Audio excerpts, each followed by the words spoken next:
Flashback 8.5, Miss Bara Ellis and the Fulcrum.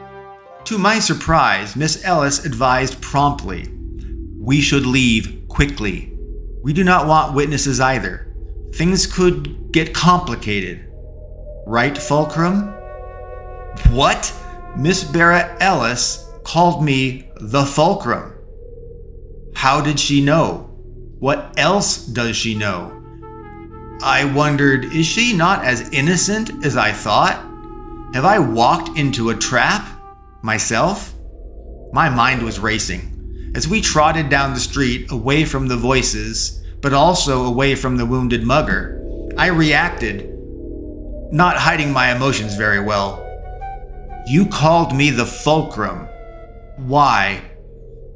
Miss Ellis explained, "Look, the big dog from Ireland, Brocco McDema, came to our company and our sister companies here in Prague, and he told everyone that had top secret security clearance about you and your alleged mission to stop Baal. He said you were a rabid dog after some kind of unholy dagger that can kill demons and angels. It has been, Richard, BS to me. Really. I figured our leaders were just nutjob megalomaniacs. I mean, Rick, that didn't make sense to anybody as real, right?" She continued, "But you being here makes things feel real. I mean, I saw a dagger in real life at Muon Labs. It defied every analysis tool they had. We used tools from Prion Biotech as well as Graphene Labs. No company could scratch it. It conducts nothing. It's not like any metal that any of us have ever seen." Then she added, "And Brocco claimed that you could make it ignite with fire. He said you had some kind of battery-like power, that you were dangerous because of this energy that you could channel into the dagger."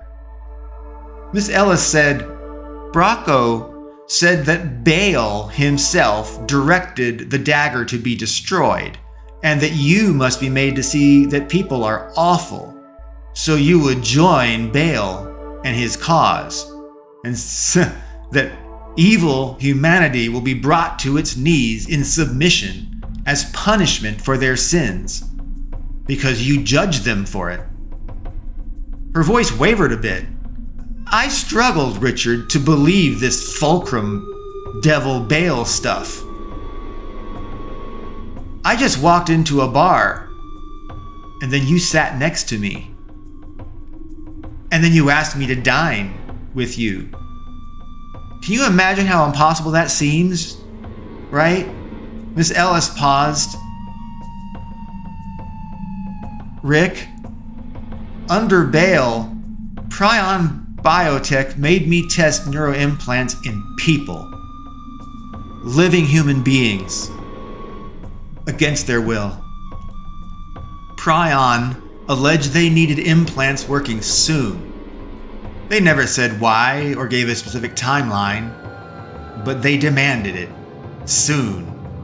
And worse yet, they began pushing the envelope beyond our designs. They wanted to develop thought and emotion, first influence, then control, through the implants. They didn't want to just offer knowledge and tools through thought. They wanted to control the thought. They wanted the benefit of control formally for the mentally ill, criminal or non-compliant people. But it's actually for everyone. They intend to control the entire human population." She said, "There is value in my neuroimplant research and science, but it is being used now for evil. That's not what I intended. I feel like how Albert Einstein's nuclear discovery was corrupted into the world's most devastating weapons. They are doing that very thing with my brain augmentation technology. They're making something good into something evil. She looked skyward as if to God. In the name of science, I justified my actions so I could sleep at night despite what I did. But tears, the whimpers, the pleading eyes of those people that I experimented on, oh, Richard, they were victims. They were my victims. They were all my victims. I can only plead for forgiveness for my wickedness.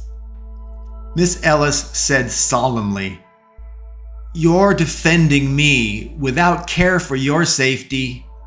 It inspired me. I want to do the right thing. You protected me. It made me see you really are a true hero. You're not a rabid dog. You're the world hero that we need. We need true heroes. They are in so few number. I do not know what this fulcrum really is, but the pieces are adding up, so I'll say you are the fulcrum." Miss Ellis asked, "Richard, I realize you don't know me. I don't really know you. But I would like to offer my joining your mission and cause, at least here in Prague.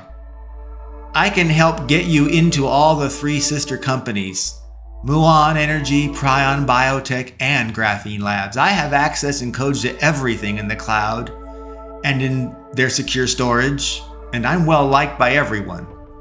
And I know where inside Muon Energy the dagger is being held. Inside what they call an electrothermal radiation test chamber.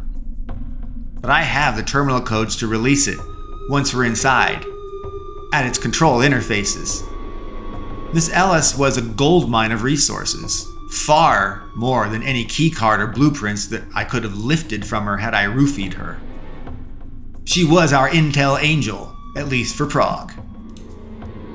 Miss Ellis and I heard from Bob during our lunch earlier. Bob called me on my phone to inform me, awkwardly in code, that he had been trailing his mark, Dr. Anita Endel, across town. She was on some kind of lunchtime fast walk run, exercising. And Bob was winded trying to keep up with her. She was in fair shape, whereas Bob was not. Dr. Anita Endel had noticed Bob following her, panting and pausing occasionally to lean on a building wall so he could catch his breath. Bob lamented to himself, why this relentless street-walking jog of hers? How far and long does the doctor have to go? Why not just use a taxi or buy a car or take a bus? Save herself all this exercising strain. Bob concluded Dr. Anita Endel must be an exercise freak. Anyway, Bob said she died. She was hit by a big blue pickup. Nothing remarkable, just out of nowhere. It plowed right over her, as if she was, calling to me. I think she might have noticed me following her. And well, I think she stopped in the street to call at me, to yell at me. But she was in the road. And well, the car was in the road too. And whether Anita hits the car or the car hits Anita, it was bad for Anita. She died. Bob paused and continued, "So yeah, nothing to report. Nothing useful from my target. Never will be." Bob added, "I'm glad your target worked out so splendidly. Unlike mine." It trailed off.